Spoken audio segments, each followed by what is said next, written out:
All right, so get this, Elon Musk, you know, the guy shooting for Mars and changing how we drive with electric cars. Well, he's now going after something completely different, the U.S. federal government. Yeah, it's a pretty wild turn of events, isn't it? We're talking about President Trump bringing Musk in to lead this new Department of Government Efficiency. DOGE. DOGE, yeah, for short. DOGE, it's almost too perfect, right? Well, this is serious stuff, right? They're aiming to shrink the federal workforce, like in a big way. Yeah, that's right. And it's already causing a lot of controversy, especially with this new executive order that Trump just signed. It Right. basically gives DOGE even more power, more authority over federal agencies.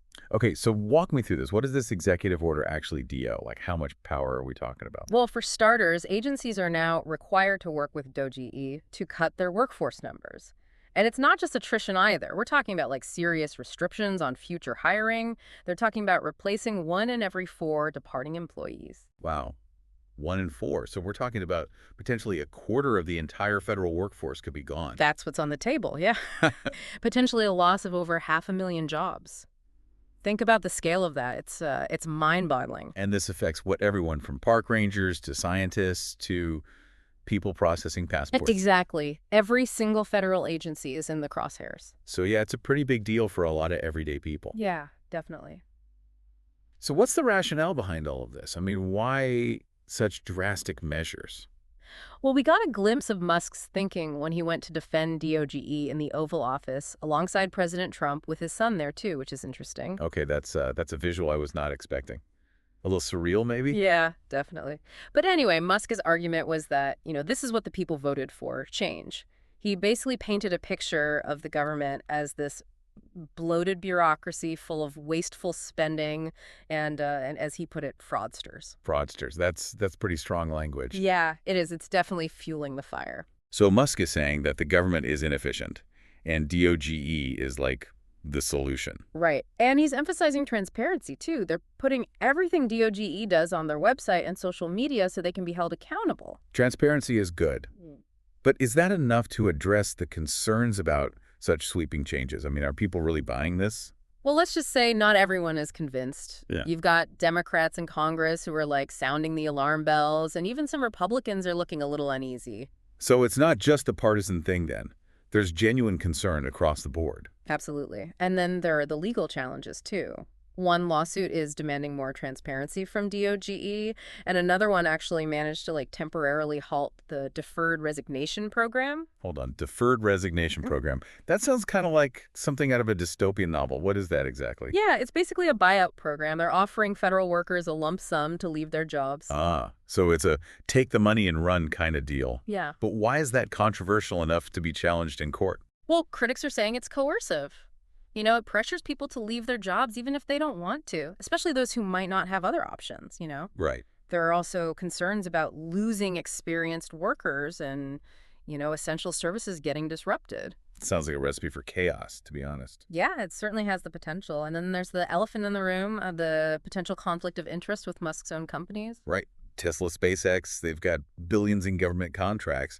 So how can we be sure that DOGE's decisions are about efficiency and not about, lining Musk's pockets? Yeah, that's the million-dollar question, isn't it? It's a major concern for a lot of people, and it's fueling the calls for more transparency from DOGE. So we've got lawsuits and potential conflicts of interest, widespread concern.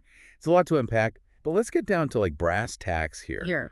What's the real-world impact of all of this? How is DOGE actually affecting people right now? Well, they're already active in at least 19 agencies. We know they've got their sights set on the U.S. Agency for International Development, USA, but a judge temporarily blocked that.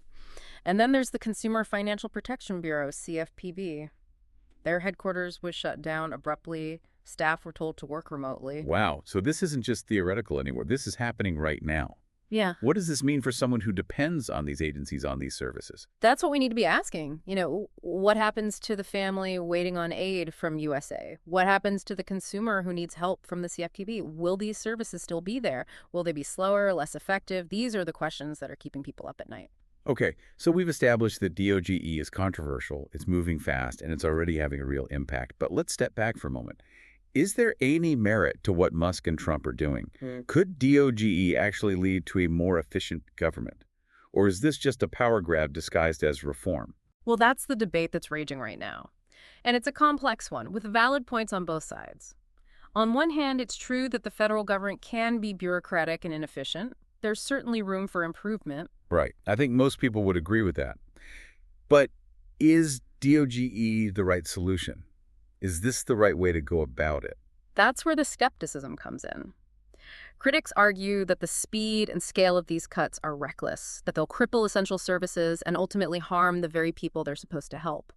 They also point to the lack of transparency and the potential for conflicts of interest. So it's like trying to fix a leaky faucet with a sledgehammer. Yeah, that's one way to put it. The concern is that the cure could be worse than the disease. And what about the human cost of all of this? We're talking about potentially hundreds of thousands of people losing their jobs. What happens to them? What happens to their families? It's a crucial point that often gets lost in the, political back and forth. These are real people with livelihoods and families who depend on them. The uncertainty and anxiety they must be feeling right now is unimaginable. It's heartbreaking to think about. And it raises questions about fairness, due process, and the value we place on public service.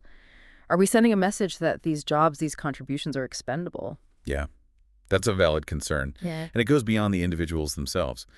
A demoralized, depleted workforce could lead to lower morale, decreased productivity, and ultimately a decline in the quality of services provided to the public. So it's a vicious cycle. Mm. Cuts lead to demoralization, which leads to further decline, which could then be used to justify even more cuts.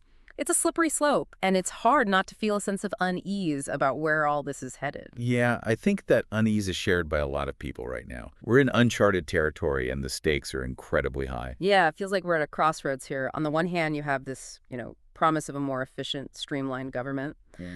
And on the other hand, you have this real possibility of vital services being gutted and people's lives being totally upended. And it's all happening so fast, This executive order, these sweeping changes, it's like a whirlwind. Yeah. It is hard to keep up, to be honest. Yeah. But here's what I keep coming back to.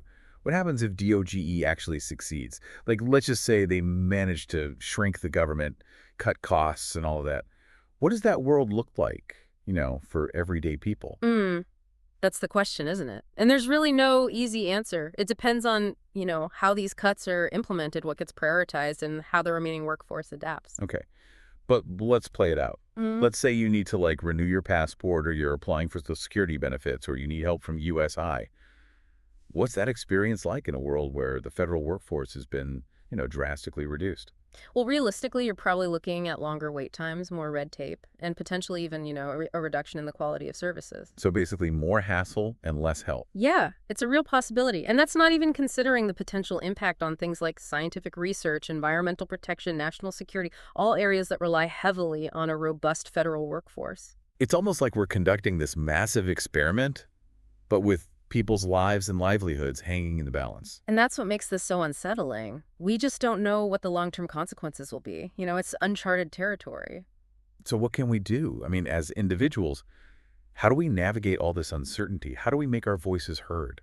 Well, I think for starters, we need to stay informed, read about DOGE, follow the news, understand what's happening and how it could affect you and your community. Yeah. Knowledge is power, right? Exactly. Wow. And then reach out to your elected officials. Let them know your concerns, ask questions, demand accountability. Because ultimately they work for us, right? That's right. Mm-hmm. This isn't just some abstract political drama playing out in Washington. These are real decisions with real consequences for real people. We need to make sure that, our voices are heard. So it's not about, taking sides. It's about engaging in the process. Exactly. This is about holding our leaders accountable, demanding transparency, and ensuring that the needs of everyday people are not forgotten in this rush to reshape the government. Well said. I think that's a perfect note to end on. This has been a fascinating and honestly a little bit unnerving deep dive into, Elon Musk's foray into government reform. We'll continue to follow this story closely and keep you updated as it unfolds. And in the meantime, stay informed, stay engaged, and remember, the future is not something that just happens to us, it's something we create together. Thanks for joining us, everyone. Until next time, keep diving deep.